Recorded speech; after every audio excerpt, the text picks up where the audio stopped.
DBO ဟာအသက်16နှစ်လောက်ကနေစားပြီးတော့အသက်22 23 24ဝန်းကျင်ကြားကျွန်တော်တို့လူငယ်တွေကျွန်တော်တို့တငယ်ချင်းတွေအတွက်ရည်ရွယ်ပါတယ်ဂျာပတ်ဝန်းကျင်ဆိုရင်တော့ DBO လေးကိုအစိုးထိရှိပြီ Kefer ဆောင်းမဲ့မင်္ဂလာပါကျွန်တော်ကတော့သိရှိထားတယ်အသိပညာဘုဒ္ဓအတွေ့အကြုံတွေကို social media မှာ share လုပ်ပေးနေတဲ့ header ဖြစ်ပါတယ်ကျွန်တော်လူငယ်တွေကိုကျွန်တော်လူကြီးတွေကပြောကြတယ်ပေါ့နော်ဆိုတော့လူငယ်ဘဝအကောင်းဆုံးပဲတဲ့ပြောရဆိုရင်ဒါကိုကျွန်တော်လည်းလက်ခံပါတယ်ဒါပေမဲ့အကောင်းဆုံးတွေလည်းဟုတ်ပြီလို့ကျွန်တော်အဆိုးဆုံးတွေလည်းဖြစ်တဲ့ကာလတွေဖြစ်ပါတယ်ပြောမှဆိုရင်ကျွန်တော်အရင်တုန်းကကျွန်တော်နှားရှင်မယ်ဆိုရင်ကျွန်တော်တို့မျိုးကအတော်ဆုံးလူတွေနဲ့ကျွန်တော်တို့ရွာဘက်ကအတော်ဆုံးလူတွေနဲ့ကျွန်တော်နှားရင်ကြတယ်ဆိုတော့အခုလိုမျိုးကျွန်တော် social media ခေတ်မှာမွေးဖွားလာရတဲ့ကျွန်တော်တို့လူငယ်တွေမှာတော့ပြောရမယ်ဆိုရင်ကျွန်တော်တို့ကနှားရှင်တာကျွန်တော်ကိုယ့်မျိုးမှာအတော်ဆုံးလူတွေနဲ့ကိုယ့်ရွာမှာအတော်ဆုံးလူတွေနှားရှင်တာမဟုတ်တော့ဘူးကျွန်တော်နှားရှင်တာကျွန်တော် social media ပေါ်မှာကျွန်တော်တကဘာလုံးကျွန်တော်တနိုင်ငံလုံးနဲ့ကျွန်တော်နှားရှင်တာဖြစ်နေပြီ။ तू က social media ပေါ်မှာပတ်စံအများကြီးရှာနေပြီငယ်လေးနဲ့ तू ကတော့အမြင်နဲ့ပြောနေငါကတော့အမြင်စိတ်တက်ကြတယ်။ तू ကတော့သူ့ကောင်လေးနဲ့အဆင်ပြေတယ်သူ့ကောင်မလေးနဲ့အဆင်ပြေတယ်ငါကတော့ဇာလုံးစီခင်ဖြစ်မလား FA ဖြစ်မလားမသိဘူး။စသဖြင့်ကိုယ့်ရဲ့ story ကိုသူများနဲ့နှားရှင်ပြီးတော့ depression တွေဝင်တယ်အဲ့ဒါပြီးတော့ stress တွေပြီးတယ်အဲ့ဒါပြီးတော့ရှေ့ဆက်မသွားနိုင်ကျွန်တော်ဖြစ်တယ်ပေါ့ပြောမယ်ဆိုရင်ဒီဟာတွေကျွန်တော်လည်းဖြစ်ဘူးဒါကြောင့်ကျွန်တော်ဒီဗီဒီယိုကိုပြလိုက်တာဖြစ်တယ်ပြောမယ်ဆိုရင်ကျွန်တော်စကားပြောကြည့်တယ်ပေါ့ကျွန်တော်လူငယ်တွေကျွန်တော်တငယ်ချင်းတွေကျွန်တော် message ပို့စကားပြောကြည့်တယ်16လောက်ကနေစားပြီးကျွန်တော်အသက်24ကြားမှာတော်တော်ကြီး depression တွေ stress တွေပြီးတယ်မိဘရဲ့ stress တွေကိုယ့်ရဲ့ရှစ်သူကြီးသားတွေရဲ့ stress တွေ like depression နဲ့ emotional damage တွေemotional damage like emotional damage တွေအလိုမကျမှုတွေကြာရှုံးမှုတွေစိတ်ကြမှုတွေအများကြီးမှရှိတယ်အဓိကကကျွန်တော်နှိုင်းချင်တာများတော့ကျွန်တော်စိတ်ကြမှုတွေအများကြီးဖြစ်တယ်ဆိုတော့အခါကျတော့ကျွန်တော်လည်းအများကြီးနှိုင်းချင်တော့ကျွန်တော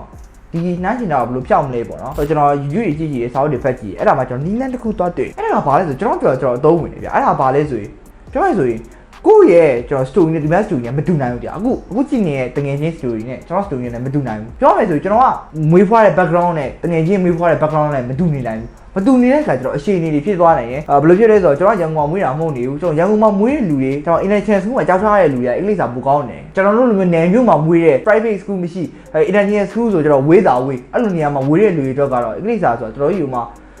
လေးလာအရင်ခက်ခဲတယ်ပေါ့နော်ပြောရငယ်တော့ကလည်းဘာတင်းလည်းမတက်ခဲ့ဘူးပြောရဆိုအဲ့လူနဲ့ international school မှာတက်တဲ့လူနဲ့နှိုင်းချင်လို့မရနိုင်ဘူးဗျာသူတို့ကကျတော့အင်္ဂလိပ်စာဘိုးလူတွေစောက်ရနေကျွမ်းနေကွာအဲ့ကျွန်တော်ဆိုရင်အဲ့တော့အရင်မကျွမ်းနေပါဘူးဒါပေမဲ့ပြောနိုင်လို့ဆိုနိုင်တယ်ဒါပေမဲ့တုံးနေရှင်လို့ရှိရင် confidence level တော့နည်းနည်းတော့ကြာပါသူတို့ကအရင်ပြောနေနိုင်ရင်ဗျာဆိုတော့ပြောရဆိုရင်ဒီလိုမျိုးပဲကျွန်တော် different story ဖြစ်တယ်အဲ့ဒါကိုသွားပြီးတော့လုံးနေလို့မရဘူးအဓိကဘာလုံးရမလဲဆိုရင်မနေ့ကကိုထက်ဒီနေ့ကိုကဘယ်လိုမျိုးပိုကောက်အောင်လုံးရမလဲဆိုတော့စဉ်းစားရမယ်ပေါ့နော်ဆိုတော့ဒီတစ်ခုကိုကျွန်တော်အမြဲတကယ်ကြီးမှတ်ထားပေးပါပေါ့နော်အဲ့ဒါဘာလဲဆိုရင်သူများရဲ့ဆွဲပြီးသားပကြီးကားနဲ့ကိုယ့်ရဲ့အခုမှဆွဲခါသားပကြီးကားနဲ့သွားပြီးနှိုင်းချင်နေလို့မရပါဘူးအဲ့ဒါပြီးတော့ကျွန်တော်တို့လူငယ်တွေမှာဘာတွေအဖြစ်များလဲဆိုရင်ကျွန်တော် depression တွေ stress တွေအရန်အဖြစ်များပါတယ်ပြောရမယ်ဆိုရင်ကျွန်တော်တို့လိုအခုလိုမျိုးကျွန်တော်ဆို18ရှိပြီပေါ့နော် maybe 18ပြည့်တာ2လ3လလောက်ရှိပြီပေါ့ပြောရမယ်ဆိုရင်အခုမှ teenage years ထဲမှာဖြစ်တယ်အဲ့ဒါပြီးကျွန်တော်ကဒီလိုမျိုးအရွယ်တွေကကျွန်တော် emotionally ရစိတ်သက်ရေးရာတွေအရင်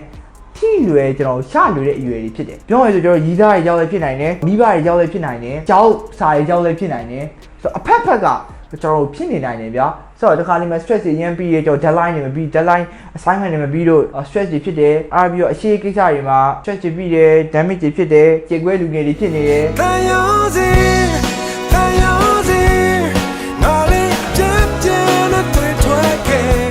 ်ဆိုတော့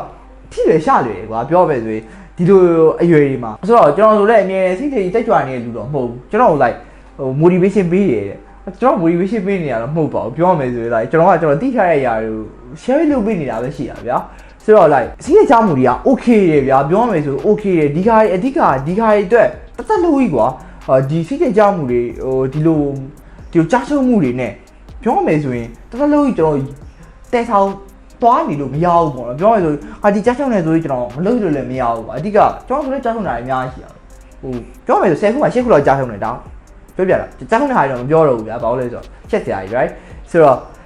့ပြောမယ်ဆိုဒီကြားချုံမှပဲကျွန်တော်တို့ကဘယ်လိုပြောမလဲဆိုခွန်အားရရတာပေါ့ကျွန်တော်တို့တော့ခွန်အားရရတယ်အဲ့ဒါဒီခါတွေက experience တွေဖြစ်ပြီးတော့ကျွန်တော်ရှေ့ဆက်လုပ်မဲ့ဟဲ့အရာတွေမှာကျွန်တော်ပို့ပြီးတော့နားလေတာတွေပေါ့နော်ပို့ပြီးတော့ like energy တွေပို့ပြီးတော့ဖြစ်လာတယ်ပေါ့ကျွန်တော် like အဓိကပြောနေတာကျွန်တော် like ဒီရွယ်တွေမှာကျွန်တော် like emotionally damage ဖြစ်မယ်စိတ်ကြောက်မှုတွေဖြစ်မယ် stress တွေဖြစ်မယ် okay တယ်ကျွန်တော်ဖြစ်တယ်okay အဓိကဘာလုပ်ရမလဲဆိုတော့ကျွန်တော် keep going ကျွန်တော်လူတွေပေါ့နော်ဆိုတော့ keep going ကျွန်တော်အမြဲတမ်းနိုင်မှုလို့တယ်အကယ်ကျွန်တော်စိတ်ရည်ကြရတယ် stress ဖြစ်ပြီးတယ်ကျွန်တော်ဆိုဘာလုပ်ရတာလဲသဘောကျတယ်ဆိုကျွန်တော်အမြင်နဲ့စကားပြောဖြစ်တယ်အဲ့ကျွန်တော်တငယ်ချင်းအနေနဲ့ကျွန်တော်ယုံကြည်စိတ်ချရတယ်တငယ်ချင်းတွေကျွန်တော်စကားပြောတယ်ထောက်ဖြစ်တယ်အဲ့ဒီကိုဝါနာပါတွေလုပ်ဖြစ်တယ်ကျွန်တော်ဆိုရင်ဒီနေ့တော့မှကျွန်တော် TikTok သုံးဖို့တော့ရိုက်လိုက်တယ် TikTok ဆိုတော့ကရပူစဲလေးဗျာဒီသားလေးပါကျွန်တော်TikTok ကြော်ရိုက်ထားတဲ့ video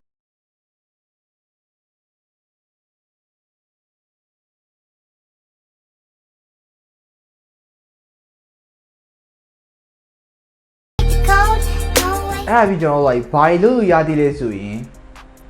ကျွန်တော်လမ်းလျှောက်တာတို့အဲ့ဒါပြီးကိုကြိုက်တဲ့ hobby တွေပေါ့နော်ကျွန်တော်ဘောလုံးကန်တာတို့ဟို basketball ဆော့တာတို့အဲ့ဒီကျွန်တော် like အပြေးပြေးတာတို့အဲ့ဒီတငယ်ချင်းတွေနဲ့ကိုတကယ်ရှင်းရှိခင်တဲ့တငယ်ချင်းတွေနဲ့ like အရှေ့လုပ်တာတို့ကျွန်တော်အခြေဖြုံးတာမျိုးတော့ကျွန်တော်လုပ်စီနေဗျာဘာလို့လဲဆိုတော့ကျွန်တော်ဒီနေ့ခင်မှာကျွန်တော်မေးကြည့်တယ်ဗျာကျွန်တော်မြောက်စိတ်ကြတွေကျွန်တော် stress တွေအရင်များတယ်ဒီနေ့ခင်မှာဆိုတော့ပြောမယ်ဆိုကျွန်တော်လူငယ်တွေဖြစ်တယ်လူငယ်တွေဆိုတော့ကျွန်တော်ပြောမယ်ဆိုကျွန်တော် motivation speaker မဟုတ်ဘူးကျွန်တော်ကလူငယ်တွေမှာဖြစ်တဲ့အကြောင်းပါတော့ကျွန်တော်သိရလေးကိုပြန်ပြီး share လုပ်ပေးနေတာဖြစ်တယ်ဆိုတော့ကျွန်တော်ပြောတဲ့ဟာလေးတစ်ခုကတငယ်ချင်းတယောက်စီကိုရောက်ပြီးတော့အထောက်ကိုပြသွားတယ်ကျွန်တော်အတွက် it is enough ဒီဟာကျွန်တော်အတွက်လိုလောက်ပြီးကျွန်တော်ဗီဒီယိုလုပ်ဟာကျုံနေပြီဆိုတော့ဒီဟာ motivation တို့လည်းမှတ်ယူလို့ရတယ် motivation မဟုတ်လေဘူးပြောမယ်ဆိုရင်အဓိကကျွန်တော်သိနေချင်တာလူကြီးကိုလည်းဒီဗီဒီယိုသိနေတယ်လူငယ်တွေကပြောမယ်ဆိုဒီ Asia ဘက်ကလူတွေက Asia ပေါ့နော်ဆိုတော့ကျွန်တော်အဲ့လိုမျိုးဒီကိုရီးယားကိုလည်းပါတယ်ထောက်ကိုရီးယားတို့ဂျပန်တို့ကျွန်တော်မိဘတွေကျွန်တော်ရဲ့ mental health တွေကိုအရင် use ဆိုင်ဘူးမရှိဘူးပေါ့နော်အဓိကမှာ mental health ကကျွန်တော်အရင်ရေးကြည့်ရကျွန်တော်ဘယ်လောက်ပဲအပြင်အားတောင်းရင်စိတ်တဲ့အကျမ်းမာရင်မကောင်းနေ emotionally control မဖြစ်နိုင်တော့ဘူးဘဝမှာကျွန်တော် keep going ရှေ့ဆက်ရမယ့်အရာကြီးအများကြီး emotionally ကျွန်တော်စိတ်တည်ရပိုင်းမှာအဆင်ပြေမှာပဲ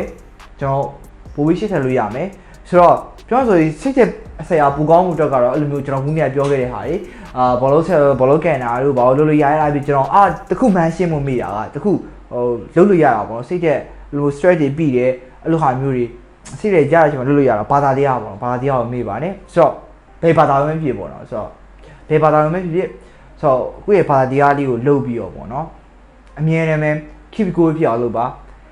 ဘာသာတရားကတင့်နာမှာအမြဲတမ်းရှိနေပါပြောမယ်ဆိုရင်ခွန်အားတွေပေးနေမယ် energy တွေပေးနေမယ် hope တွေ knowledge တွေပေးပါလိမ့်မယ်ဆိုတော့ဒီဟာရဲ့ကျွန်တော်လုပ်တဲ့အရာတွေကိုပြန်ပြီး share လုပ်ပေးတာဖြစ်ပါတယ်ဆိုတော့ဒီ video လေးကိုကြိုက်တယ်လို့ရှိရင်ကျွန်တော် like share လုပ်သွားပြီးပါအဲ့ဒါပြီးတော့အကေကိုတငယ်ချင်းတွေအား mental health တို့ကျွန်တော်စိတ်တဲ့ကြောင်းမှုတွေ depression တွေ stress တွေဖြစ်နေရဆိုရင်လည်းသူ့ကိုဒီ video လေးကို mention ပြီးတော့ကျွန်တော် share လုပ်ပြီးသွားလို့လည်းရပါတယ်ဆိုတော့တငယ်ချင်းမိတ်ဆွေတို့လည်း share လုပ်လို့ရတယ်ဆိုတော့ဒီနေ့ကတော့ဒီလောက်ပါပဲ bye for now